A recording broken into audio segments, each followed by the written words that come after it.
they were the two coolest police officers out of Miami. They were there and they drove a Ferrari on a daily basis. I mean, if Miami City Cops can drive an an F12 super fast, wouldn't that be cool? Can you imagine Miami PD in a Lamborghini Huracan? Just, that would be so dope, right? So the movie back then, it was all about Ferrari and it was all about the Testarossas. I've got to say, this here is a creation of me and a guy who is not here today, because we were once sitting in my house and we're watching TV, and I like watching YouTube, okay? And whilst I was watching YouTube, I went into an interview of Enzo Ferrari. And in the interview of Enzo Ferrari, he was wearing glasses. And I'm gonna tell you why he was wearing glasses. So Enzo wore glasses after the death of his son. Dino, which his real name was Alfredino Ferrari, died test driving one of his Dino cars. And Enzo felt the guilt that he pushed his son so far to be another car guy, that from that day on after his son died, Enzo was never seen in public without sunglasses. So if you see a photograph of Enzo with sunglasses, it's post Alfredino's death. So in the 80s, who knows about the Countach? Who knows about the Lamborghini Countach? You know about the Lamborghini Countach? Okay, cool.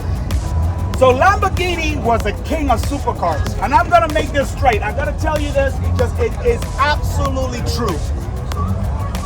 You gotta realize that in the 70s, all cars were very curvaceous, round. Like the Dino was curvy. The Di Tommaso was curvy-ish. All cars had like hips and they were beautiful, round-looking cars, right? But Lamborghini wanted to be different. So Lamborghini came out with a Lamborghini Countach, which was the first supercar to exist in the world. And I'm gonna say this on record. Please quote this every day you talk to somebody. When they say, what was the first supercar in the world? It was not the Miura. The Miura was a sports car. It was a beautiful sports car. The first supercar in the world was a Countach. And the reason the first supercar in the world was a Countach was because Lamborghini built the car without consulting the accountants. This car was built in a little small section of the factory purely out of desire to be different. And when that car hit the road, the guys could not believe what they saw. It looked like a spaceship.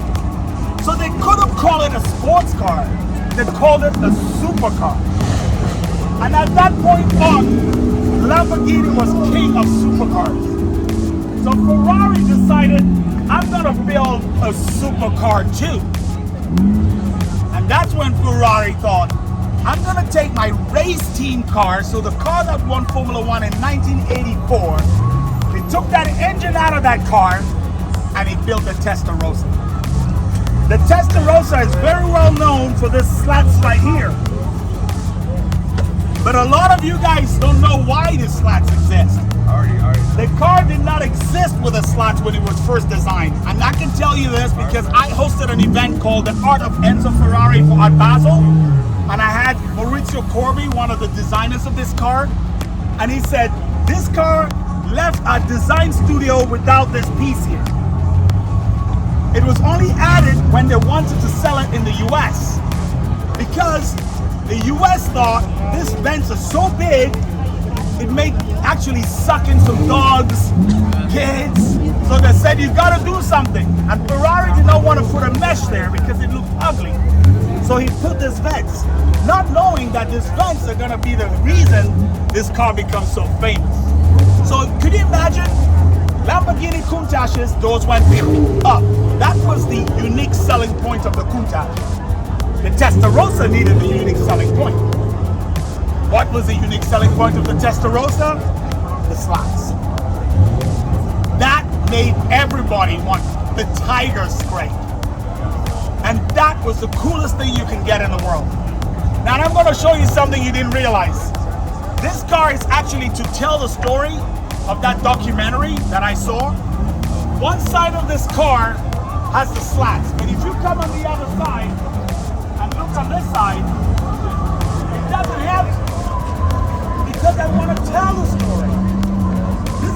car was originally designed. And I took the slats off only so that people could see the original design. So which side do you like best? You like this side better than that side? I like the state of the design on that side.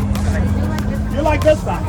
So this was actually how the car was designed. And we took the slats off. And you know what the coolest thing in the world is? You can never take two sections of a car or photograph of two sections of the car. So I've driven this car all around Miami Beach. And sometimes I'm driving it and there's only two of them that exist. And somebody shows a picture of this side, goes, there's one that has no slats. And then there's another one that has, it's one car, but you can never take a photo of two sections of a car unless you have like a 3D camera or something. So people actually believe there are two gold ones. There's only one. What you're looking at is a wrap. We called it a Testadoro. You see this? The Testadoro, the gold Ferrari. Testadoro means the heads. Testa is the head, gold. So we basically painted the heads gold. We wrapped the car gold. We painted the wheels black, and then we put a very amazing Capristo exhaust. You want to hear it? Oh yeah. You want to hear the best sounding car in the world? Yeah. The way it was built back then, not the way it should be built today.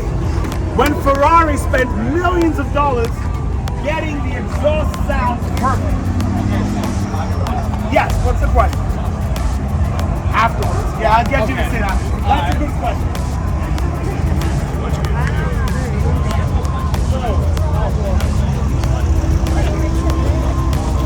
So, again, it's an automatic. No, it's a real 5-speed manual, okay?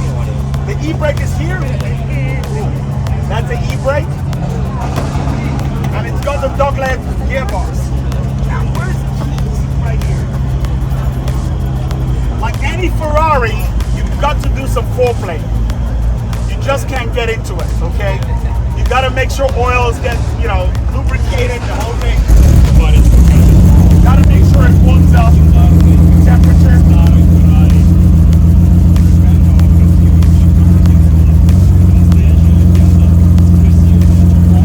Now, the reason we did that exhaust system because we believed it was such a beautiful interpretation of the Testadoro. And in that interview that Ferrari gave, which is a very rare interview, and go on YouTube and look for the interview about the Testadoro, Ferrari Testadoro. He says in that interview, if money was no object, I'll build a gold Testarossa. And you gotta realize, in the 80s, there wasn't a rough material. Nowadays, we can build gold cars. In the 80s, if you wanted it gold, you had to get it gold. And to build a car gold would have cost you millions of dollars. So they asked him, if money was no object, what would you build? And he said, the Testadoro, a gold Ferrari. And this is why we built it the way we did. All right, let me see if it's warmed up.